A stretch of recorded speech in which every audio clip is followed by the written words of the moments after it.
예, 안녕하십니까. 여러분들의 백만장자입니다. 사랑합니다, 여러분. 금요일입니다. 즐거운 금요일인데, 자, 일단 여러분 바로 소식 전달을 드리도록 하겠습니다. 자, 비즈니스 포스트에서 나온 소식이고요. 자, SK하이닉스 TSMC와 손잡나 고대역폭 메모리 HBM입니다. 고대역폭 메모리 7나노, 예, 핀팩 공정 활용할 듯. 제 개인적인 생각에는 SK하이닉스는 TSMC와 손 잡을 수밖에 없다. 이게 저의 개인적인 결론입니다. 그리고 왜 TSMC는 기술적인 한계에 부딪혀서 왜 TSMC와 손 잡을 수밖에 없는지 조금 기술적으로 들어가야 되는 부분이 있거든요. 제가 그 소식도 그 내용도 같이 좀 곁들여서 아무래도 제 영상을 보시는 분들 중에 이쪽 업종에 또 계시는 분들도 계시기 때문에 제가 그 기술적인 부분도 같이 한번 곁들여서 여러분들께 종합적으로 최대한 이해하기 쉽게 한번 가보도록 하겠습니다.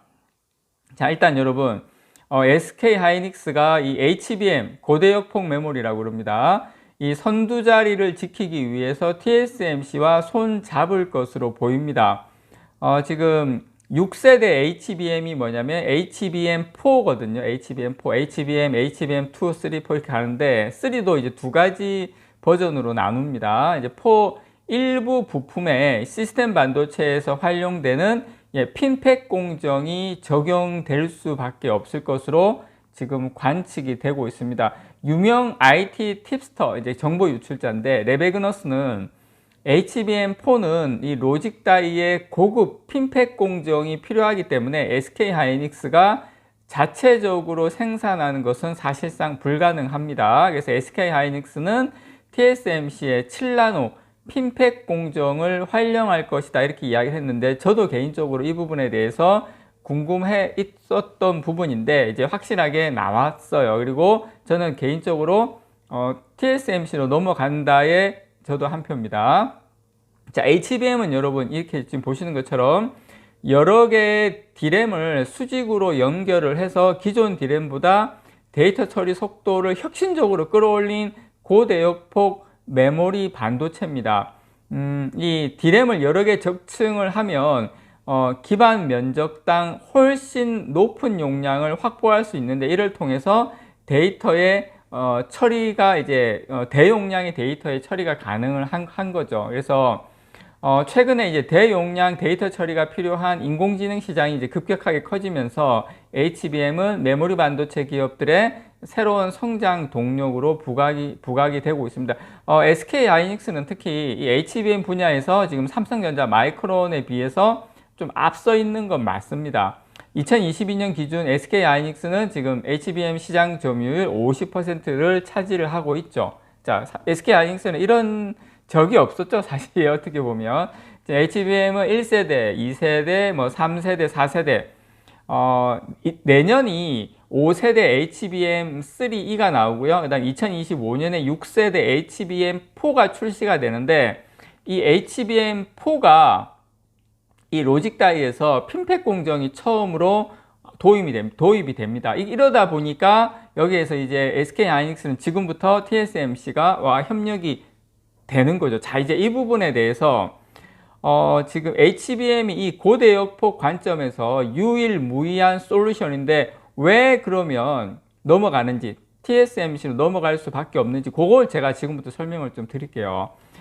이 HBM은 다양한 기술적 요소를 고려해야 하는 만큼 이 핀펫하고 하이브리드 구리 본딩 HCB라 그러는데 이 기술이 적용이 돼야 됩니다. 이 HBM4부터는 이 기술이 핀펫하고 하이브리드 구리 본딩이 기술이 적용이 돼야 되는데 핀펫 공정은 이 2차원, 이 2D 구조의 한계를 극복하기 위해서 도입된 3차원, 이 3D 입체 공정입니다. 참고로. 예, 그래서 게이트와 채널 접촉 면적을 키워서 반도체 성능을 개선을 했죠. 삼성전자는 14나노미터 반도체부터 핀펫 기술을 도입을 했습니다. 여러분 참고로. 그래서 이 하이브리드 본딩은 칩과 칩을 연결하는 돌기, 범프라 그러는데 이거 없이 구리를 직접 붙이는 기술로 배선 길이를 줄여서 입출력 단자 밀도를 높일 수가 있어요. 그래서 D램 공정을 10나노 수준으로 이야기를 하고 있지만 여러분, 셀과 코어에 집중된 개발이 이루어졌기 때문에 여전히 로직 공정과 격차가 상당히 큽니다. 그래서 핀팩 기술이 HBM4부터 적용될 가능성이 상당히 높아요. 그래서 삼성전자하고 SK하이닉스 모두 지금 핀팩 공정 7나노 정도 수준으로 갈 가능성이 높다고 봅니다. 실질적으로 지금 이제 그렇게 되고 있는 것 같고요.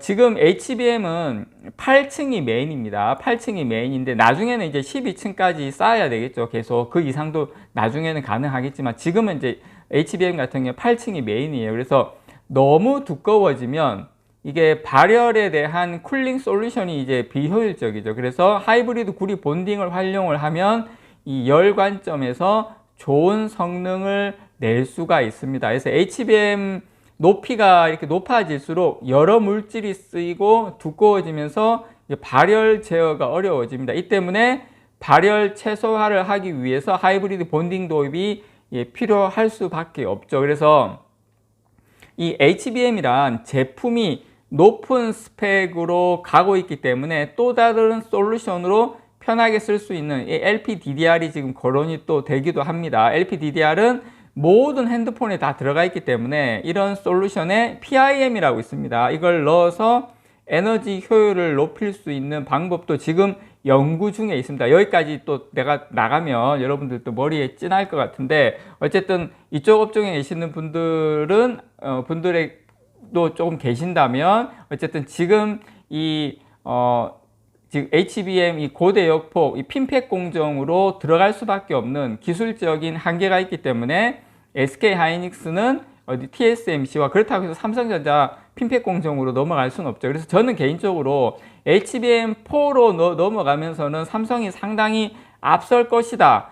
그리고 SK하이닉스는 어떤 방법을 찾을까라고 개인적으로 궁금했던 부분인데 그 부분에 대해서 명쾌해진 거죠. TSMC하고 손을 잡게 될 것이다 라고는 개인적으로 약간 반신반의했는데 그쪽으로 어쩔 수 없습니다. 이게 기업이라는 것은 국경도 없고 아무것도 없어요. 오로지 뭐만 있다? 이익만 있는 거예요. 그게 영리 집단이라서 그렇습니다. 그래서 지금 이 챗GPT와 인공지능 반도체 미래 기술이 이 핀팩 기술이 HBM4부터 적용될 가능성이 상당히 저는 높다고 봐요. 그래서 이제 아마 삼성전자하고 본격적인 SK하이닉스와의 전쟁이 여기서 붙게 되는데, 그때 TSMC는 SK하이닉스는 TSMC의 물량을 맡겼다가 와야 되는 거고, 삼성전자는 자체적으로 이 정도 7나노 수준이면 삼성전자 눈 감고도 하거든요. 그래서 원가 경쟁에서는 어떻게 될지는 모르겠어요. 제가 생각할 때는 아무래도 한번 건너뛰는 것보다 삼성전자가 훨씬 원가 경쟁에서 HBM4부터는 높아지지 않을까 개인적으로 그렇게 기대를 합니다. 이 핀팩 공정은 반도체 구성 요소인 이 트랜지스터에서 전류가 흐르는 채널과 이것을 제어하는 게이트 접촉면이 3면에 이르는 기술입니다. 좀 또 쉽게 설명을 드리면 이렇게 3면이고 그 다음 우리가 알고 있는 지혜의 게이트 올 어라운드, 올 말 그대로 올 어라운드 모든 면, 4면에 다 전류가 흐르는 게 그게 바로 이제 게이트 올 어라운드 공정, 그렇게 이해를 하시면 돼요. 그래서 어쨌든 파운드리 사업을 하지 않는 이 SK하이닉스는 삼성전자, TSMC 등 다른 파운드리 업체와 협력할 필요성이 있는데 SK하이닉스 입장에서 삼성전자는 사실상 고려 대상이 아니겠죠. 그래서 경쟁사이죠. 고려 대상이 아니라 아예. 그래서 SK하이닉스는 울며 겨자 먹기까지는 아니지만 어쩔 수 없다라고 생각을 합니다. 우리가 이해해야 되겠죠. TSMC와 협력 방안을 추진한다. 어떻게 보면 적과의 동심까지는 아닌데 조금 조금 아쉽다면 아쉽지만 어쨌든 이렇게 넘어갈 수밖에 없다. SK하이닉스 저는 입장을 충분히 이해하고도 남습니다. 이상 여러분들의 백만장자였습니다. 사랑합니다, 여러분. 여러분 주말 잘 보내시기 바랍니다.